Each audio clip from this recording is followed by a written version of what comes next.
I'm trying to do the right thing. I'm trying to do the right thing. I'm trying to do the right thing. I'm trying to do the right thing. I'm trying to do the right thing. I'm trying to do the right thing.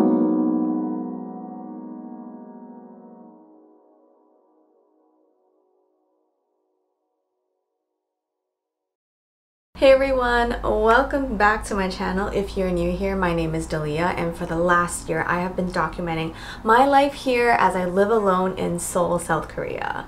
And for our 40th episode, I decided to do something a little bit different. It's not going to be a vlog, but I'm actually going to be answering some of my most frequently asked questions. Finally. Just a little bit about me. I moved to Korea in 2021 August, and at that time quarantine was still very much so a thing, so I did have to quarantine 2 weeks in my apartment here.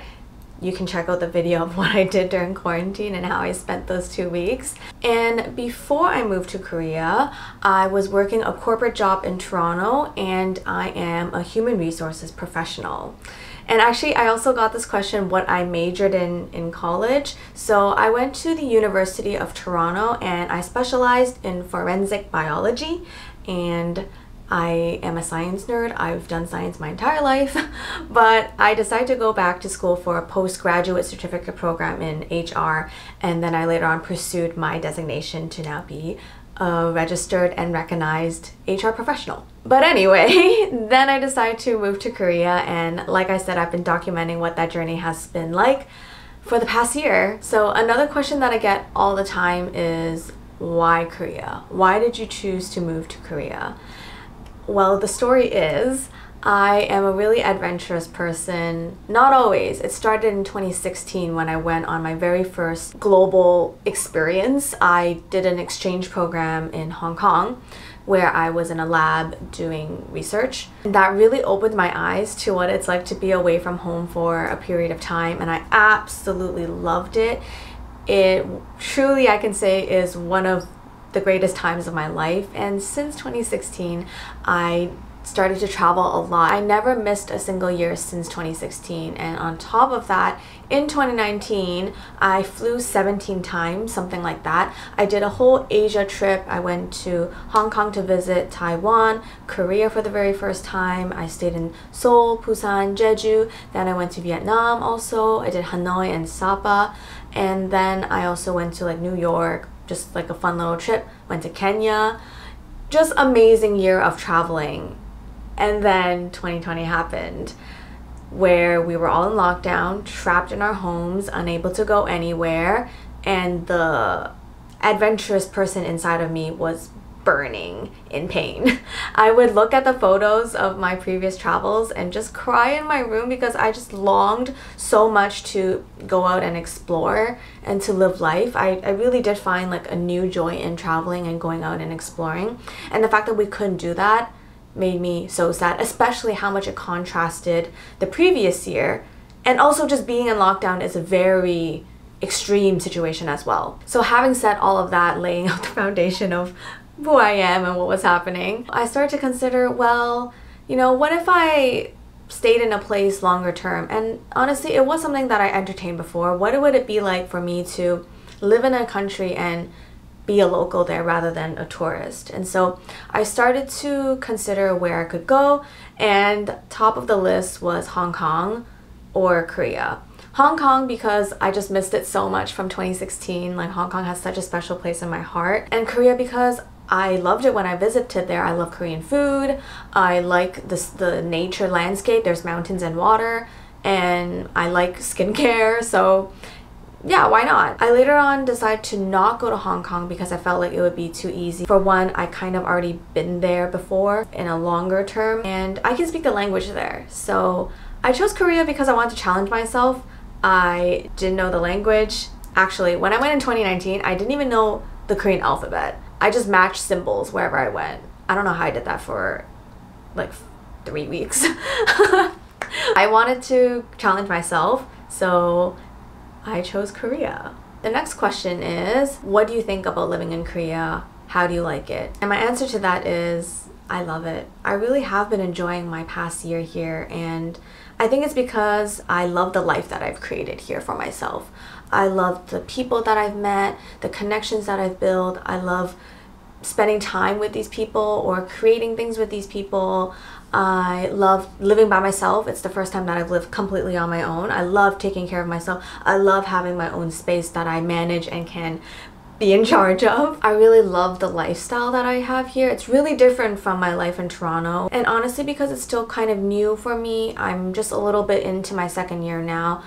A lot of it is still really exciting. I still feel like I have so much to do and explore, although I definitely have like my places that I frequent all the time, but I just feel like there's still a lot for me to do here, and so it's still really exciting. And when you're living in a foreign country, you kind of adopt a different mentality where you really want to seize every opportunity, and you say yes to a lot more things a lot more frequently than you may if you were in your home country where you may be a little bit more comfortable. I've got to experience so many new things that I've never done before in Toronto. Some of them aren't even really special things. They're just things that I never got to do at home because didn't have a reason to. But then when I'm in Korea, it's like, yes, of course I'll do that. Yes, I want to try this. Yes. So some of these things are like just going out to sports games. Like I've never been to a single sports game in Toronto ever, but I did that in Korea and got to experience that, what it's like in Korea. And let me just add this in, baseball games in Korea are on another level. They're so much fun. I absolutely love it. So having said that, of course, no country is perfect. There are definitely challenges of living here that I've shared throughout my Living Alone in Korea series and my vlogs. But overall, I would say that I do enjoy it here. If you're curious what specifically maybe are the good and bad things about living in Korea, you can ask me in the comment section below and I'll think of a way to articulate those answers to you. So the next question is, how long will you stay in Korea? For now, at the time of the recording, I am planning to stay for another year, so about September 2023. Like I said, I really do enjoy living here, but at the same time, this is one of the challenges of living in a foreign country. You really have to think about how long you're going to be here for. You're away from friends and family, from home, and depending on what you're doing in this country, does it really align with your, let's say, career goals or life goals?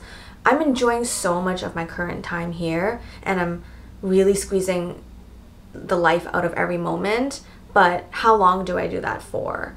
And this is where a lot of the mental health comes in, like, and the mentality stuff comes in, because we are really prone sometimes to compare ourselves to other people. And I kind of talked about this in a previous video before, but honestly, if I were to compare myself to my friends back in Toronto, I am living such an abnormal life in terms of what I'm doing, my life stage. Like 90%, I would say, like literally 9 out of 10 of my friends back home are all married, whereas I'm not, and they are pretty well into their career. I would say for the most part they have very stable, established careers. And so very easily, if I were to adopt that kind of mindset and compare myself a lot, that can get depressing real quick. I have to remind myself, you know, everybody runs their own race, everybody lives their own life. There is no proper life you're meant to live. But I do think about what I want, and I know ideally in general what I want really clearly. I write down exactly how I want my life to be and what kind of things I want to be doing, how I want to be feeling, all that. But am I getting there is the question of my life every day. How do I get there? Am I on the right path to get there is something that I wrestle with a lot. And it can be very overwhelming and frustrating and discouraging and sad. So it's a balance of me enjoying my life here, enjoying every single moment of it, while considering, okay, but like for my life, which way do I go? Anyway, long story short, I do plan on staying here for another year, and yeah, we'll see what happens in the upcoming year.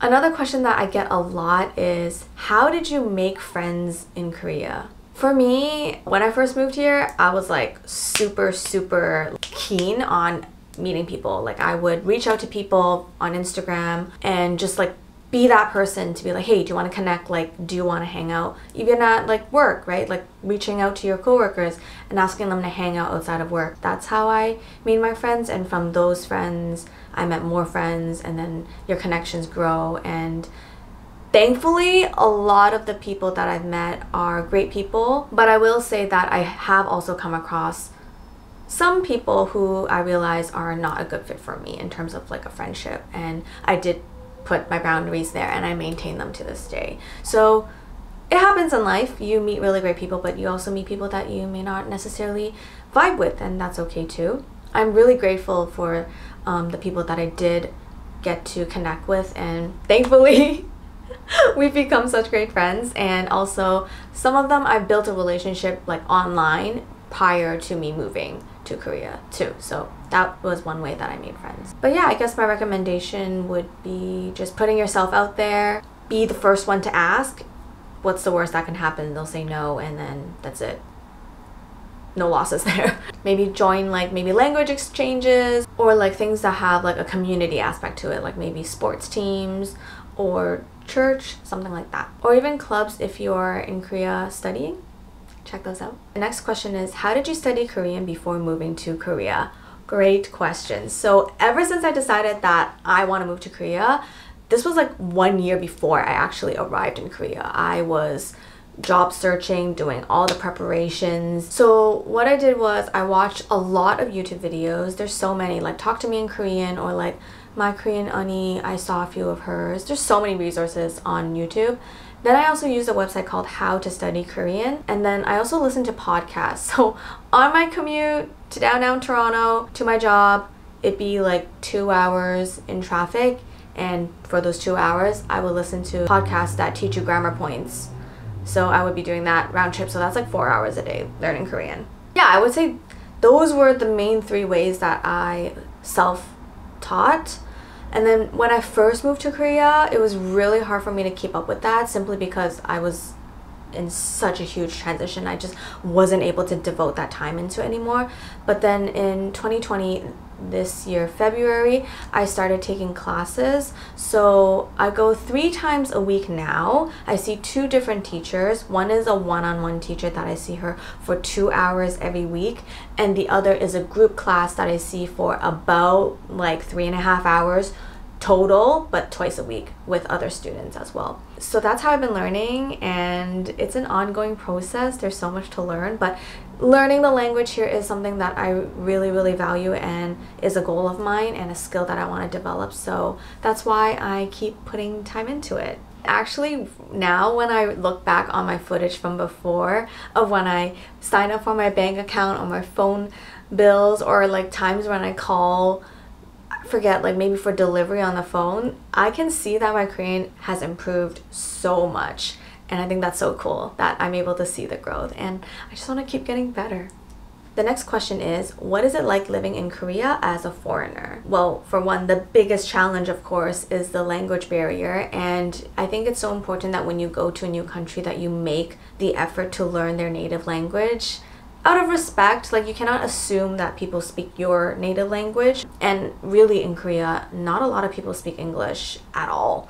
And so as a foreigner, I think learning Korean is really important. So then obviously if people don't speak English, that is so challenging. Like when I make my appointments at the dentist or the doctor, or like the hair treatment, skin clinic, all these places, you have to use Korean, and that is obviously one challenge I face. Like even for example, when my boiler broke, needing to communicate that, like just the little things where it would be so much easier if I knew the language, but because you don't, it just makes that annoying task even more annoying to deal with. Also, because I am Asian, people here assume that I'm Korean, and so they, of course, even more so naturally speak to me in Korean. And then when they realize that I'm not fluent, they get really surprised. And I'm like, yeah, no, I'm not Korean. And they think that okay, like I'm not fluent, but I still understand you. So like when the moment they find out that I'm not Korean, they literally mutter to themselves. She's like, but she looks Korean though, like her face is Korean though. And I'm like, sis, I understand you. So I think the downside to looking like I'm Korean is that I don't get as much grace when it comes to me not knowing Korean. I don't get the easy, like the, oh, okay, you know, they're a foreigner, like, all right, I'll go easy on you kind of thing. Less so happens to me, but honestly, most of the people that I interact with in Korean are really, really nice. The next question is, what was it like transitioning into living in Korea, and what was that process like? Honestly, very turbulent.